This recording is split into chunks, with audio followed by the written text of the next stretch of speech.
Hello everybody, Jay Honcho here, bringing you the Game 1 of the semifinal, DIMAGA versus the Little One.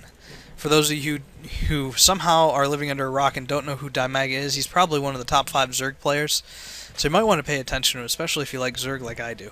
He is very, very electrifying. He is very solid in everything that he does, and of course, there's the Little One who is solid at everything he does, which is a lot. He's very creative and probably a fan favorite for everybody. But they are going to be dueling on Lost Temple, and the Little One's saying if he's cross-positional, then he's evil, because when they are cross-positional, because of the long rush distance on Lost Temple, it's easy for Zerg to grab a fast expansion, and not a lot Terran can do about it.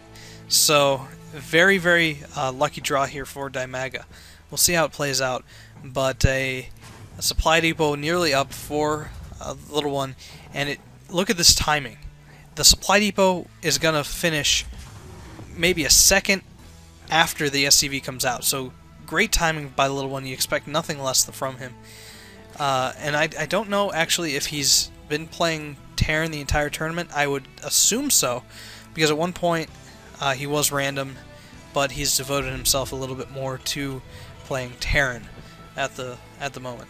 Although in that 2v2 show match series, Europe versus USA, where Team Liquid took out QXC and Artosis, he did play Protoss for 4 of the games. So he is multi-talented. After all, he did play random, and he was very successful with it. DIMAGA scouting to the right, Little One scouting to the left. The Overlord is going to see the SCV, so not a surprise scout from the Little One, and DIMAGA probably put down this extractor a little bit early. DIMAGA saying that he's evil, revealing that he is cross-positional, and the Little One responds with a little face. But an orbital command coming up for the Little One. The refinery is up, and a traditional wall-off from Little One. Not usually what we've seen from him. We've seen everything from command centers go down here to Lord knows what else, but with this he is going to be putting down a factory, and expect to see some Hellions maybe out of him. So that's very powerful against Zerg, especially early, and when they want to expand early. But to counter that somewhat, Speedlings are on the way for DIMAGA, which is a very, very strong thing. As soon as he gets his queen out and he puts creep tumors down here, which looks like he's kind of moving out to defend against any sort of harass or scout, plus to get that creep tumor, because it's very, very powerful, especially on larger maps. And these Marines are standing vigil for, to help this factory complete safely without any harassment. But the first Hellion is on the way, and it looks like he's going to be doing a 1-1-1 build where he gets a starport right after. And second refinery going up. Unit-wise, we see that the Little One is actually ahead. And DIMAGA does not have a fast expansion, though he is killing these rocks here.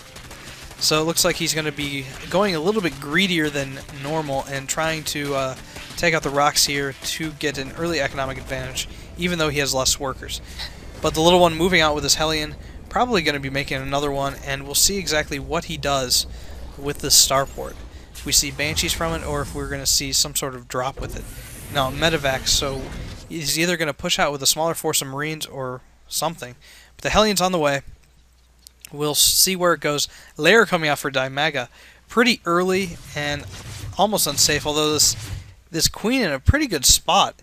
It was just up enough to kind of entice the Hellion, but we might see that he's just running away, scouting for an expansion. He knows it has to go somewhere, especially on a map like this. You need an expansion if you're Zerg, and you need it as early as possible.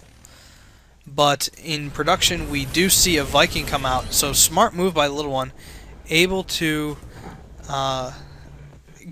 pump out a quick Viking, which will be very effective against these forward overlords. And look at that, gold expansion going down for DIMAGA.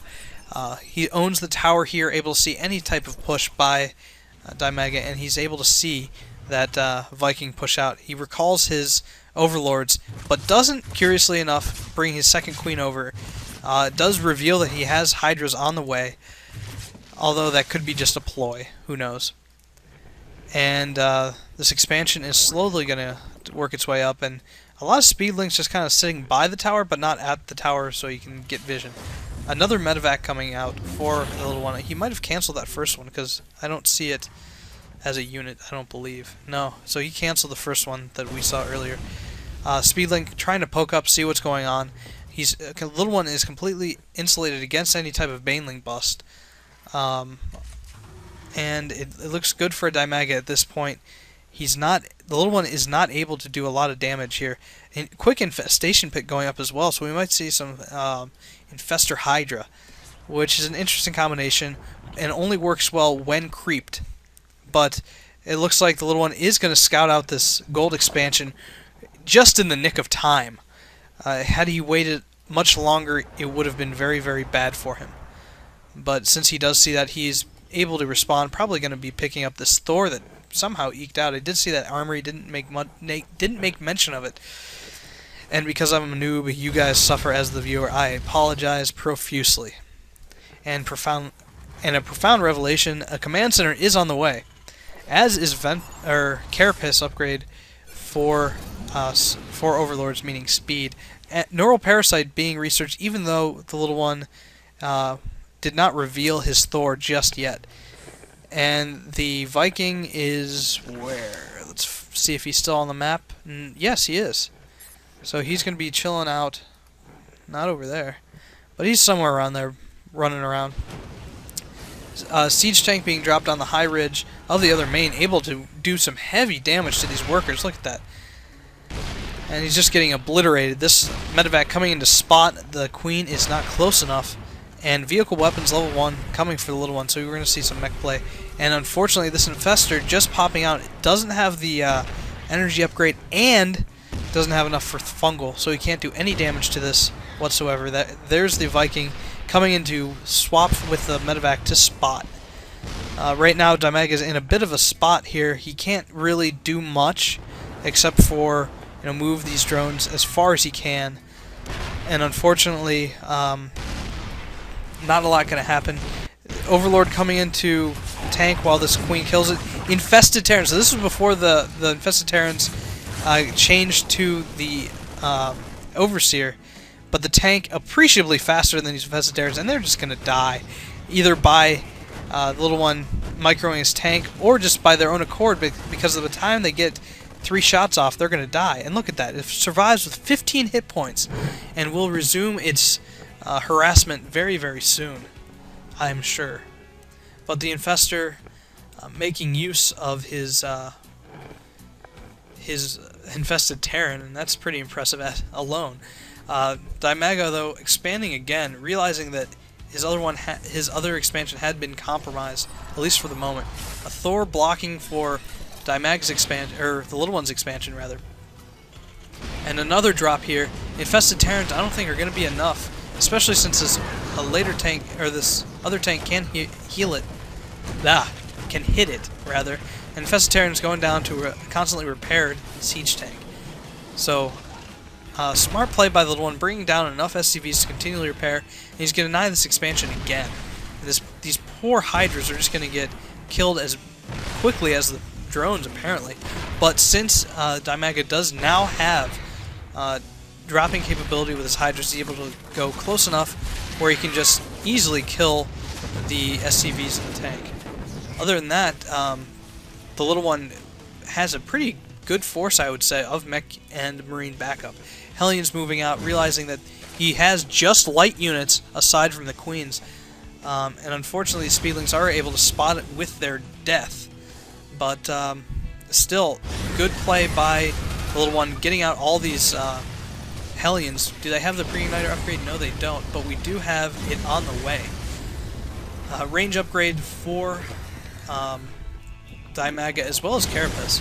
So we'll see that he's trying to negate any sort of upgrades that the little one is getting. He already has one for his weapons on his tanks and Thors and Hellions, but nothing yet for the Marines, not even combat shields.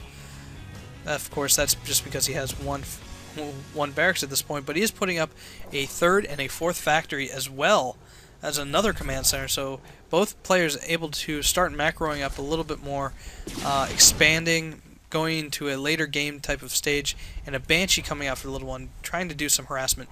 DIMAGA still hasn't taken his natural, which is strange, but he is getting a very big income boost from this, even though his income is inferior to that of the little one. That's because the little one does have 2 mules out, which is something incredible. You can't really do much against it. This Hellion gonna try and play prevent defense on any expansion going down here, and I'm not sure that the little one knows about this expansion over here. In fact, he does not. So the Zerg player DIMAGA here getting a free ride on this expansion, though yet not fully saturating it to his own satisfaction. Although a big mech push here, 3 tanks, 2